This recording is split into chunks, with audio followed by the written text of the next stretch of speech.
It's the type of equipment that serves as a bridge to the past. It's a quaint 1920s town plopped down into the 21st century.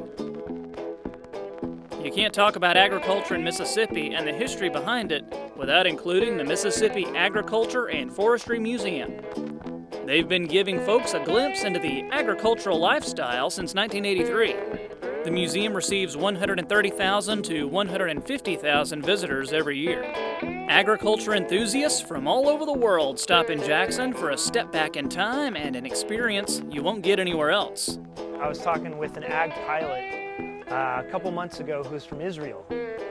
Yeah, he'd come and he was here for a conference, and he wanted to stop by because we actually have the National Agriculture Aviation Museum here as well. And you'll be flying high too after a fun-filled day at the Ag Museum. Farmweek's Amy Myers got a personal tour from the museum's director, Erin Rogers. I know, she gets all the fun stories. What is the purpose of this museum itself? Sure. Our mission is to focus on the past and present lifestyle of rural Mississippi. And I think in doing so, you really teach a future generation about farming, about forestry, about technology. A lot of these skills that are somewhat lost, we're trying to bring them back into the fold as we kind of see population growth and needs for food, fiber, and forestry products going into the future. Absolutely, because the needs have not changed at all. We still wear cotton clothes. The suit's made out of wool. The materials haven't changed. Now the way that we produce them, I'm sure, has changed a lot. The scale's grown a lot, and that's something that we really like to talk about here is the evolution of the science, evolution of the engineering that went into bringing all these products to the scale that we have today. But I think in order to really understand that scope that we have in the present, you have to kind of see how the past worked too. And I know a lot of people are always looking for places to take their kids during various times of the year. Absolutely. But all year they can come here and see all of these beautiful historic items. Yeah, absolutely. We've got 39 acres to work with here, and we have a small town, we've got a nature trail, we've got a 55,000 square foot gallery here. I have another collection on the back of the property called the Fitzgerald Collection that has over 25,000 Native American artifacts in it. The Fortenberry Parkman Farmstead, which was a farmstead that was actually removed piece by piece and brought to our campus and recreated, so it's exactly how someone may have lived 150 years ago.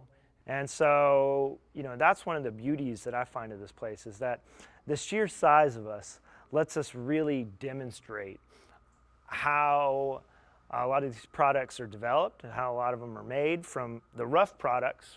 We grow cotton here in the summertime to the finished products. So, we gin our own cotton. We actually mill our own lumber. A lot of our buildings are built from lumber that we've milled here on site.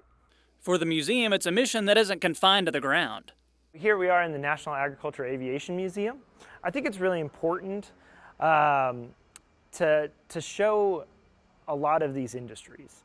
Ag aviation is one of those industries that's somewhat maligned. It can be kind of controversial, but without it, we wouldn't be able to produce the sheer amount of food, fiber that we get out of the Mississippi Delta and areas like that throughout the United States. So it's very vital to our economies, to our livelihoods here in Mississippi.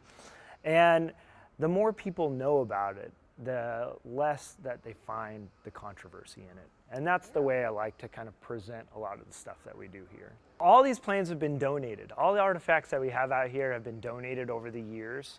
That was that kind of decade between when the idea of this place came about and the actual completion of it, where the Department of Agriculture ended up creating these massive collections. And so just different people throughout the United States would bring something by, and a variety of historians would kind of look at the different historical significance of the artifacts and put them into the collection. So we've been very lucky over the years that we've been able to have most everything on our campus donated, and that we've been able to restore a lot of this too, to make sure that we keep it as functional as possible. And the fun doesn't end when you step outside. Luckily though, we've been able to preserve a lot of these really interesting buildings out here. We have a Masonic lodge, we have an old Episcopal church, a general store, we have a farmhouse over here. We have an original blacksmith shop that's actually behind us over here, a doctor's office, cotton gin. So we've been really lucky that we've been able to preserve a lot of the functions and the edifices of Mississippi's rural history. Right now, with all of that said as well, how important is it to make sure that places like this are authentically done?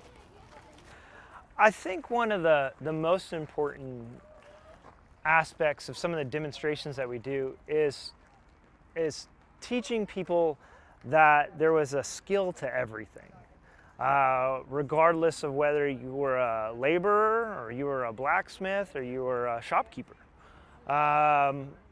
The authenticity, in my mind, is more in the demonstration. That a lot of this work was really, really hard, but it was so necessary to build anything, to build a town, to feed the people in that town. And same as today as well. Absolutely.